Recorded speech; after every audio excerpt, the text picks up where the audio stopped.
yet another edition of Time Pass. Thank you so much for coming on board today at such short Thank notice. you for having And me. we're very excited about Patal Lok. And we're very excited about Patal Lok on Amazon Prime. It's looking really good, huh? Talk a little about your role there. I play Hathiram Chaudhary's wife, Renu. She is a housewife who's sort of made her peace with the fact that her husband's career is not going anywhere because Right. she sort of lives through him, right? I mean, that socioeconomic strata of women are sort of destined to fulfill their aspirations through the careers of their husbands and what happens with their lives. So Hathiram's career is really not going anywhere, and she sort of made her peace with it, and she's trying to find the best of what she can make out of a pretty much grim situation. She's the one bright spark in the gloom that tends to surround Hathiram on most days. So she tries to keep the family together. Her son is struggling because they put him in a school that's way out of their league socially, and Right. she's just trying to hold the family together and do her very best to make the best out of what is not the best situation as she would have imagined it to be. And Hathiram is a sort of middling police constable, sort of muddling through life, right? So he's the quintessential cop who's just sort of nondescript. I mean, Hmm. he's not a star cop like who's going to go out there and change the world. He's not fighting the system. He, in fact, is a victim of the system, which doesn't really give you very many chances, to be fair. So, sorry. So the system doesn't really give you that many chances in reality. And if you don't take that one opportunity that comes your way and a case goes wrong, then it's pretty much downhill from there on. Gul, it's so different from the characters you've played in the recent past, really feisty, kick ass women. You played this terrific gun toting cop in The Family Man, and you were this very stylish gangster in Rangbaz Firse. You really enjoyed those roles, didn't you? I think they're a sort of an extension of my personality, not the gangster part, but a sort of independent, do your own thing, badass type of person. And I think those were largely the reasons I was reached out as well, because I think my general perception of who I am in outside of being an actor tends to Yeah. now interfere with casting choices. So, Yes. but one of the big reasons for me to do this was that this was a departure from all the other parts I'd played last year. I mean, four to be precise: gangster, upper middle class, unhappy wife, another character with grey shades, and then of course Family Man. This And, is Bypass Road, right? yes, Where you were Bypass Road this is where I had a very, semi-antagonistic character. very evil. Yeah. So, but yet it was still this woman who's badass, right? She's strong. Yeah. The, Yeah. the adjective "strong" could be attributed to all of those characters. Strong Yes. and emancipated. Yes. Using strength and emancipation for different purposes is notwithstanding. Right. So, but I think Renu's character was a departure from that. B, also I really enjoyed the subtext in the writing of Patal Lok.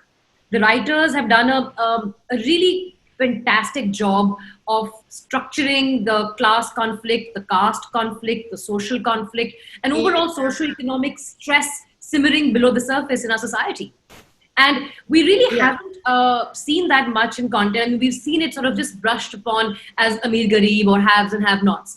But the layers that exist within that is something that they've really, really etched out very well. And I'm somebody who's a social observer. I'm an observer of what's happening around us in society. And for me, that really piqued my interest. And of course, the fact that it's telling a story that we really haven't seen being told. We haven't seen the story of a cop who is nondescript and, I mean, for want of a better word, loserish. Yeah. Why would you want to hear a loser cop story? I mean, that's Right. really, and that's what Hathiram is at the time of the opening of this of the first episode of the series. And just watching some of it. I haven't watched the whole of it, but I plan to. I get this. There's a quick shout out on Instagram. It's also very okay. Oh, good. I miss I also get the sense that yeah. I also get the sense, Gul, that it's very in tune with the things that are happening currently, aren't they? Because when you talk about Patal Lok, when you talk about the invisible people, it's really what we are seeing now, right in our faces. The invisible people who are going back home. They built our cities, they built our home, they ran our homes, and suddenly we look at them and say, my God, where were you? I think that's precisely what my reference point was. At the time of reading the script, one Yeah, knew that these layers in our society exist, but one yet hadn't seen them right. portrayed either on news networks or in fiction. I mean, the Yeah, layers and layers and layers. Take, for right. example, the character of Chaku Singh. Yeah, I mean, he is a victim of caste oppression from Punjab. Now, that's not something you normally associate with in terms of caste oppression as a state. You know that Bihar, Uttar Pradesh, Jharkhand have had long violent histories of caste oppression. But Punjab, who would know? I mean, right. I was aware of this because obviously I hail from rural Punjab and I've witnessed these things, either first hand or second hand happening around me. But Yeah, the aspect of the almost invisible caste oppression in Punjab, for instance, has not been seen yes. before. Yeah. So suddenly you have, the migrants all over India walking back home. And, as a society, it's tearing us apart, isn't it? I mean, that empathy that some of us have and some of us don't. How important do you feel that is as a society, as an actor, as a human being, that empathy really is something we're losing every day? I think lack of empathy and compassion had become par for the course, Kaveri. We were so used to Yeah, the divide, whether it was going in your car and having somebody knock at your car's window to yeah, ask for money. We'd almost gotten desensitized to the level of suffering that existed. And because of that, uh, I think when we saw this outpouring in these numbers at a certain level, it shook us up. Not because we didn't know it yeah, existed. We all knew it existed at the back of our minds. I mean, these are the people that come, paint your homes, yeah, go away. That's your daily wage laborer who the contractor hires to do a paint job or, move bricks from one point of one place to the other. Now, when they come right, out in the numbers that they do, you actually have a moment of inflection in your life. yeah, I mean, and really for a lot of us, it's actually been that moment. I mean, am I going to step up and do something for these people? Can I do something firstly? At least the first point is, can I do something? The realization yeah, that can I do something? And then, of course, what you can do is, something you need to figure out. And the other realization is to conveniently look away. And looking yeah, away is what we've been doing at the traffic signals for years and years, Kaveri. yeah, And can we look away this time? Can we yeah, really afford to look away? Is the question we need to ask ourselves. absolutely. Gul, you've always used your acting as a way to also engage with society in a broader way, whether it was entering politics, fighting that incredible election in 2014, which I think all of us were really rooting for you. I think Uh, you're very kind. Even if we weren't living in Chandigarh. But you've always been very political. Has it ever come in the way of your acting? No. And there's a reason for that. Acting is one part of who I am, Kaveri. And at 40, I'm extremely comfortable saying that. Having said that, all the other parts that I am are enabled as a result of me being an actor. Yeah, Everything else that I do has been enabled by my acting career, but acting is one of the things that I do, and I think it's never really come in the way of my acting, sort of, so to speak, because the last 2.5 years have been the busiest years of my entire acting career, and whether people disagree with me or agree with me, including you becoming a mom. Sorry, I didn't get that. The country. Sorry, Yeah, sorry, yeah, including you becoming absolutely. a I mom, mean, right? literally, yes, yes. I have a 2-year-old who's with his father right now in the other room. I think it's really been the busiest time for me. And whether people agree or disagree with my views, I think there's a sense of acknowledgement that there's a balanced perspective, whichever Hmm. side of the argument I may be siding at that point of time. Because on a lot of issues, Kaveri, I'm extremely uh, nationalistic when it comes to defense, when it comes to Yeah, foreign policy, but on a lot of socio-economic matters, I'm left of center. So for me, it's an right. issue-based conversation, issue-based argument. Regardless of whether they agree or Right. disagree with me, my liberal friends often tend to disagree with me a lot of times. My right-wing friends disagree Yeah. with me most of the time. But I think there's a sense of easy truths that exists, and that is the reason that I don't think it interferes with my day-to-day functioning. I mean, I don't have people hating me. I'm not a sensationalist voicer of opinions which are Yeah. meant to trouble and to provoke. I don't do opinions like that. Right. Right. I think the important is a really there's a need of the hour to be able to have folks who can put the center path forward without having to use provocation as a tool. Yeah. And I think, of course, a lot of your nationalistic views come from the fact that you come from a defense family. I mean, your father is a noted army officer, and you've obviously spent much of your youth and childhood among army officers. So I think more than anyone else, you understand that. But I also understand the jingoism that is now creeping into our nationalism. Yes, Because the people who are going to lay down their lives are not the folks in TV studios screaming their lungs out, or exactly. the people screaming their lungs out in political rallies. Right. So I think this takes me back to a very interesting conversation that took place a couple of years on social media, which victimized this young lady called Gurmeher Kaur. Yes. There's Quite. nobody other than the armed forces who want peace. Yeah. I mean, if there's somebody that wants peace the world over, it's the armed forces because they've actually paid the price. I come from a third generation armed forces family. My grandfather has fought in the Second World War. My father's brother has fought in all the post-independence wars. My father has fought, he's been commissioned, he was commissioned in 68, so he's fought whatever came his way. Yeah. From then, my in-laws come from 3 generations of armed forces. So the thing is, we know the price it takes to be paying to keep this jingoism fed. And Right. a lot of what we see is rhetoric. And Yeah. challenging as it is, the rhetoric sometimes fuels policy. And that's not how it should be covered, in my opinion. Yeah. Yeah. So, when you are in Bollywood, which is also, I think, to a certain extent, becoming part of this manufacturing of nationalism and a certain amount of jingoism, does it worry you sometimes that we are headed towards entertainment, which is really sometimes becoming like propaganda? So, I'm just going to open the box for a second here. Yeah. We know what the American army did with its napalm bombing in Vietnam. And Yeah. after My Lai, the transgressions committed by the American army came to light. We saw within the next 2 decades an incredible amount of movies coming out of Hollywood that Yes. that pumped up the image of the US Army, Yeah. almost whitewash what they had done in Vietnam.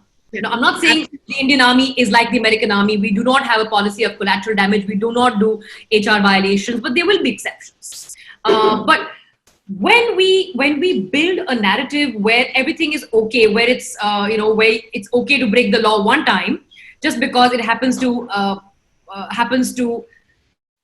fulfill bloodlust, then you are actually encouraging a culture of breaking the laws. I mean, the Indian Army is one of those few armies that have the best human rights record in the world. I mean, compared with armies that have been fighting insurgency, whether it's the Sri Lankan army, which has the worst human rights record, particularly the last offensive against the LTTE, Yes. or for that matter, the anti-insurgency forces operating in Afghanistan and Iraq, and those are only coming to light now through congressional hearings-based movies that are now beginning to see. So Right. the Indian Army has a stellar record in upholding the law. the army laws, the codes of conduct that are within the Indian Army. Now we are beginning to see a certain lionization Yeah. of acts that are strictly within the code of conduct. And then you have everybody from government to political leaders justifying that, oh, you know what, but you're not terrorists. You don't know what it's like to be there. What distinguishes Exactly. us from terrorists is that we follow the law Yeah. and we follow the code, the codified standard operating procedures. I mean, we're going very, very in depth, and I sort of want to kind of come back out for a second. But what I'm trying to say is, we've seen this happen before, Kaveri, in Hollywood, where for 25 years, in fact, Yeah. the whole glamorization of the armed forces in the Yeah. United States actually began right after Vietnam. Yeah. I mean, you remember Born on the 4th of July and a whole host of huge movies which talked about the Vietnam vet as this, this Big hero. survivor, PTSD. Yeah, the hero. And even the man who That's was actually a fascinating insight into his. Sorry, I lost you there for a second. Kaveri, can I you hear said, me? in a way, that's a very interesting insight into. Yes, I can. It's a very interesting insight into what's going on in Bollywood currently as well, isn't it? I think it's also convenient. You see, that's the kind of anything to do with the armed forces needs a lot of coordination with MOD. So you can't film anything, any piece of content which has the armed forces being depicted without a lot of liaisoning with the MOD. And since this government has put the army on a sort of a pedestal when convenient, and sort of made its equivalence with nationalism as support for the army. I think anything that has content which surrounds the armed forces in general will find favor, because it kind of goes with the flow of what this government wants to see itself being identified as and with. And nothing's wrong with that. I mean, as long as we encourage the belief that the armed forces always do the right thing, even when faced with a choice where the wrong thing is an easier choice. So as long as we uphold the beliefs of the institution, the ethos of the institution, I don't think it's a bad thing, Kaveri. Right, right. When you look around you currently, do you feel that you want to give politics another shot, Kul? I think absolutely. I feel I'd be just another armchair activist if I didn't go out there and do what I feel I should be doing. So I definitely would. I remain a deeply political person. So would I give politics a shot? I'm doing politics morning to evening. I mean, polis is what the word politics is derived from in Latin, or Greek. But would I be partaking in electoral politics? Yeah. Is something that I think only time will reveal. I mean, I have a small child, and each day is a new challenge, including during the lockdown. So I feel I'm deeply political as a human being, and I will continue to be political and involved in politics. Electoral politics also is one part of it, and I wouldn't say no for sure. I mean, I wouldn't say no at all to that. But let's come back a little to your, entertainment career. The roles being offered to you are finally sort of catching up with you, which were again so unconventional at that time, right? So it seems that the entertainment industry has finally caught up with you rather than the other way around, right?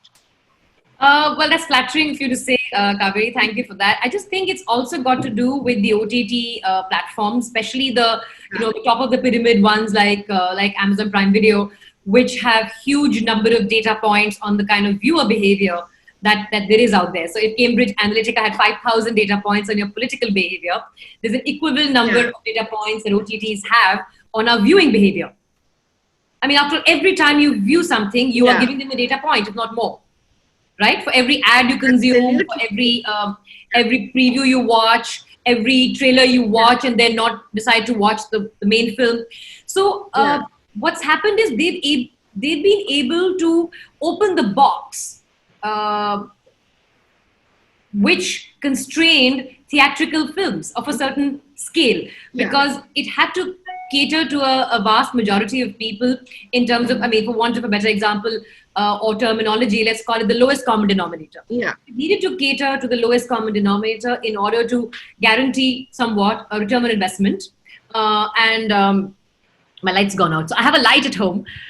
Lots of Instagram lives, but its battery is now, after 30 lives that I've done over the course of the lockdown, it's beginning to die a bit.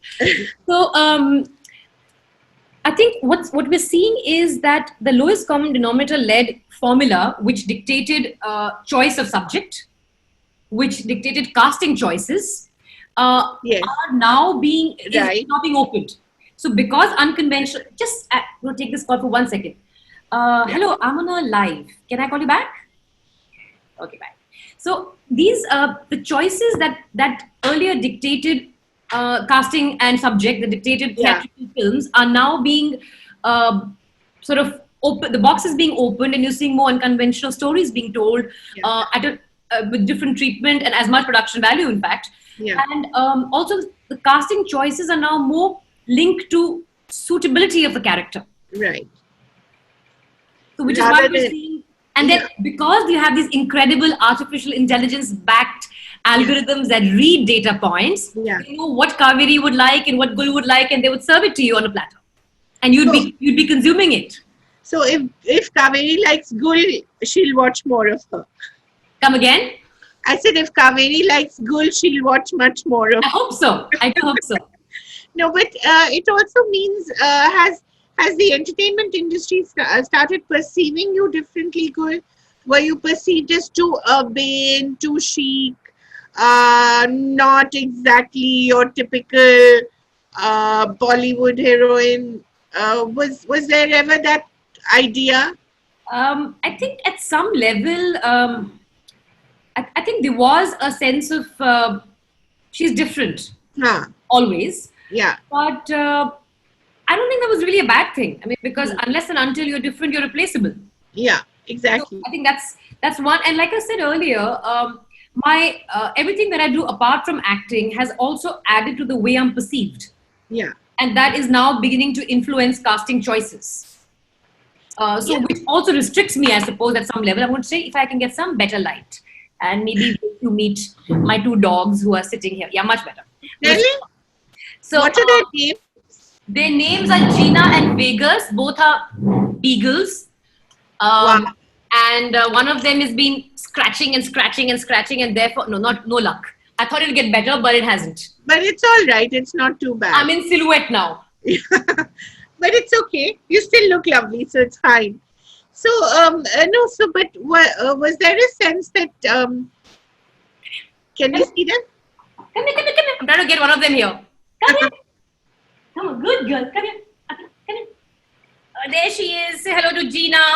Oh, so cute. Wow.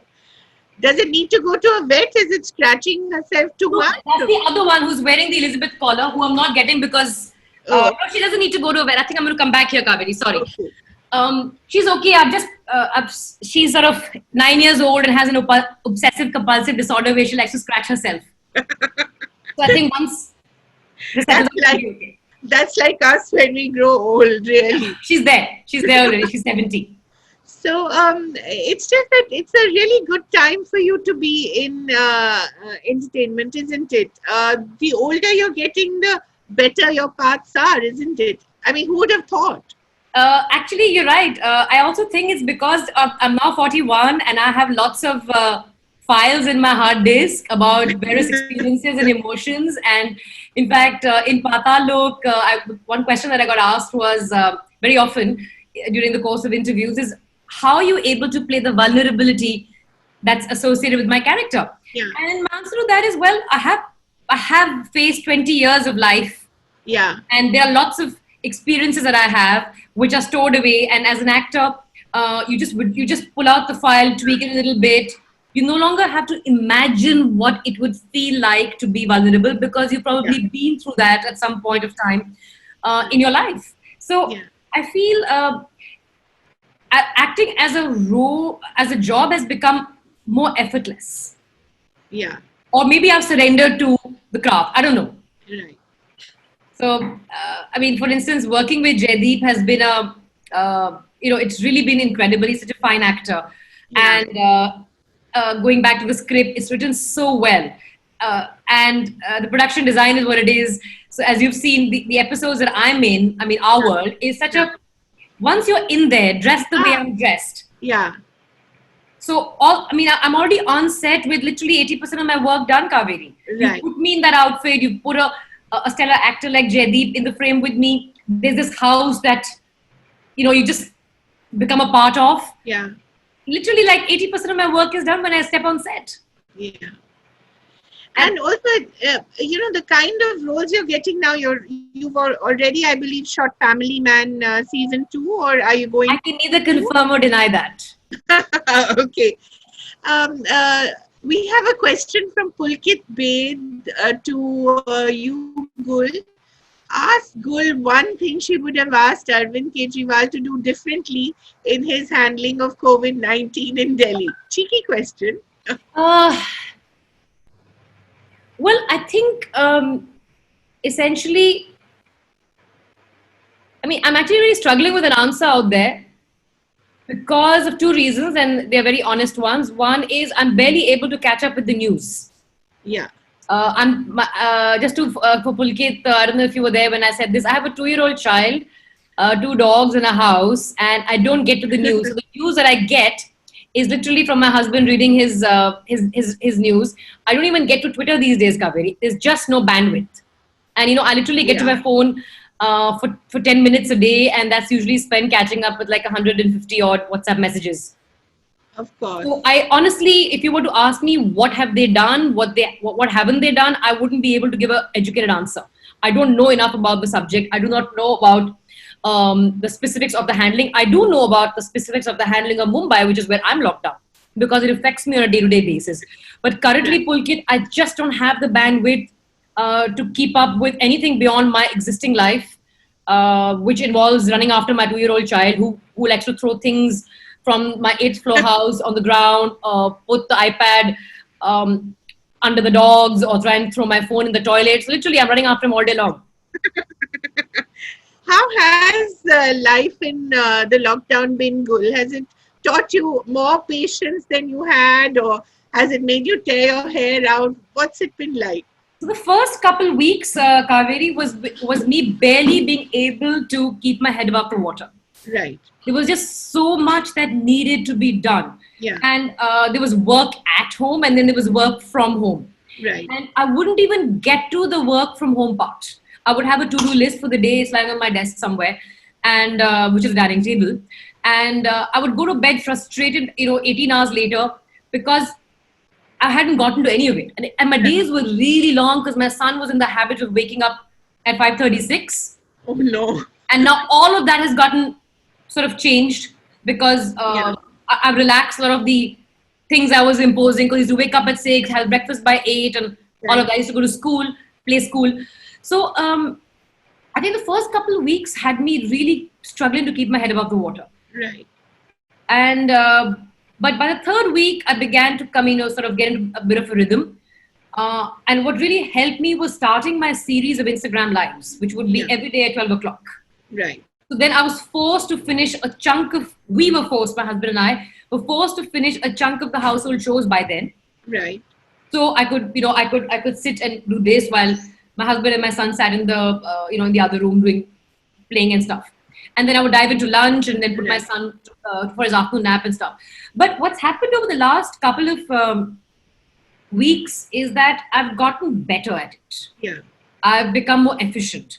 So I've also, one of the positive benefits is I'm fitter. So I know that I have less time. So I see each day as a challenge, and I try and see where I'm going to exercise and what I'm going to do.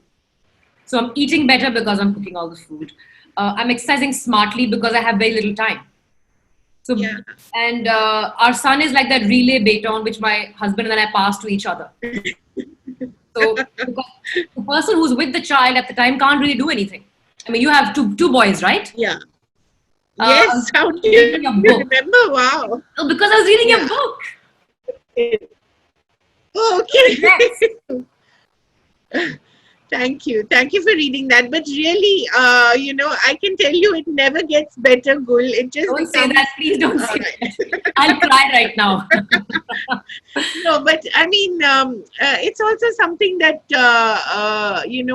one learns to take in one stride, really. And I think that's where I've come at, Kaveri. yeah, I've learned to adapt, and I also, um, so back 20 years ago when I first set up house as an independent woman, I used to live in Delhi, right. Kunj. Yeah, Everything myself, not because I couldn't. I couldn't afford or get help. It's just that I thought I was superwoman, and I used to right. clean, I used to wash clothes, I used to cook, I used to do everything. And then slowly, as I got busy, I began delegating. Yeah, And now it's back to being able to do everything that I was once doing. And yeah, I actually realized that all of us women are superwomen. yeah. We really have this dogs come and put a hair in my nose.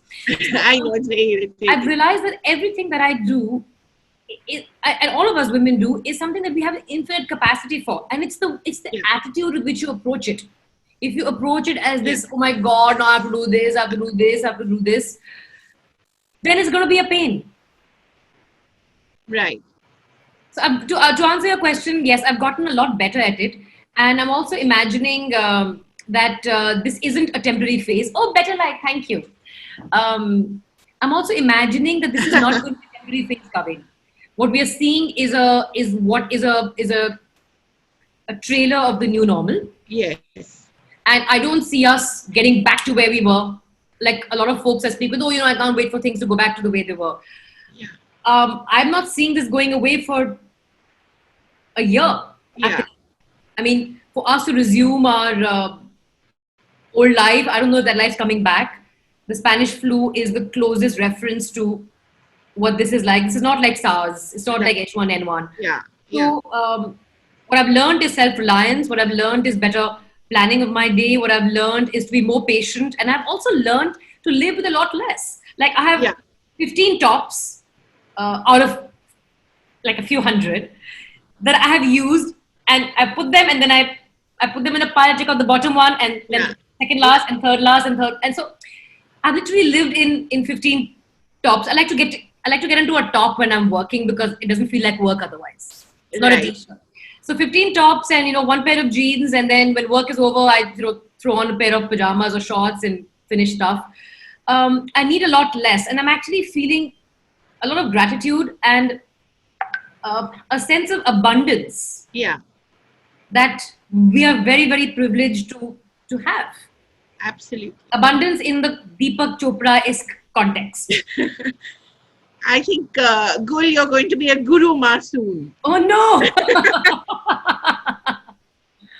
One of the last questions I want to ask you, Gul, is that, you talked about this new normal. The biggest question is in the entertainment industry is when do we start shooting again? And actors are really at the front line because you're not going to be able to use PP while you're in a scene, and you have to be in close proximity with your co-actors, no matter what. So the actors will have to actually bear the brunt of all our fears and our, suspicions. So how are you preparing for that? Because shooting will begin at some point. um, I'm guessing post monsoon, Kaveri, Yeah. because I have a feeling this is going to get worse before it gets better, Yes. and we're going to see temperatures drop in the monsoon. Gets pretty. I mean, sometimes temperatures drop to as little as 24 and 25 degrees. Right. When it's raining, which by Bombay standards is pretty Yeah. cool. So I don't see shoot with large number of people on set resuming before September. Yeah. And I mean, my outlook on the fact that we'll be at the forefront is a bit philosophical, really. I think again, coming from a generation of third generation armed forces family, it's part of the job. So you just do Yeah. it. It's like Exactly. it's really something that I mean, if you have the luxury of not doing a particular project because you feel, oh, you know what, I can sit this one out, then you sit it out. But if you don't have that luxury of choice, then you just go about it, and there's a probability you'll get shot. Yeah. A small probability because more people make it back than those who don't Yeah. in war. and then you just hope for the best. Right. So, and that's the only way to look at it. I mean, this is the same. I remember right after Janta curfew, my husband was on standby. He's a pilot, Yeah. and the Janta curfew looked like, the lockdown was imminent. Right. And both of us didn't expect that he'd get pulled out on that standby on that Monday morning. He, in fact, got pulled out Sunday midnight, Right. like literally, and for a 3-day pattern, which took him all over the country and would have brought him back Wednesday night if we hadn't shut down the airspace on Tuesday night. Right. And that happened on 23rd or 24th. And by then, COVID had actually been around because as people who operate planes and, in fact, cabin crew more than them, they're actually at the front line because this virus is imported. Absolutely. It's Yeah. coming from overseas. So one just takes I remember, he'd done a Middle East flight sometime in the first week of March when already the panic was beginning to spread. And his position was, what if I was in the army, like our dads? Yeah. Would I have a choice? No. So that's my view of the whole thing. If I have the luxury of sitting it out, maybe I'll, take that position. But at that point of time, when that call comes and when I'm privileged enough to be considered for work and cast and, hired, I think I should just go do it like our dads have been to war. Yeah. And such good work. I mean, that's also attractive, isn't it? You want to be part of entertainment that is interesting and defining and, making some sort of move towards a different kind of entertainment, isn't it? Yes. Yes. My very last question to you, Gul. You're such an outdoors person. Your mobiles and your flights and your travel around everywhere. How are you? Are you going stir crazy just being inside your home? Frankly, I don't have the time to think about going crazy. I really don't have the time. I know. So my husband really, really is one of those quintessential, really sharing the load kind of people. In fact, he does more than his share. Lucky you. I'm privileged. I'm indeed very, very grateful. But despite that, I'm literally at it all day long. So I don't really have time to think about all that. But I have a short sort of an answer for what I'm looking forward to. I'm looking forward to exploring more of India. Yeah. I don't see myself stepping out of the country for 2 years. Right. I agree. And I want to see all those places, lesser explored places, which will enforce social distancing by default. And I'm looking forward to seeing more of mountains that I haven't seen. I haven't been to the Northeast as much. So my next destination is Gangtok, as and when I can visit. Wonderful. So Gangtok, Gul is coming your way. Thank you so much, Gul, for talking to us. It was really a pleasure and all the very best. I look forward to very, very interesting work from you. Thank you, Kaveri, and thank you for asking such lovely questions and saying such fine things about me. Thank you. I really appreciate it. Thank you so much. Take care. Bye. Thank you. Bye-bye. Bye. Please like our social media handles and subscribe to our channel by clicking on the bell icon.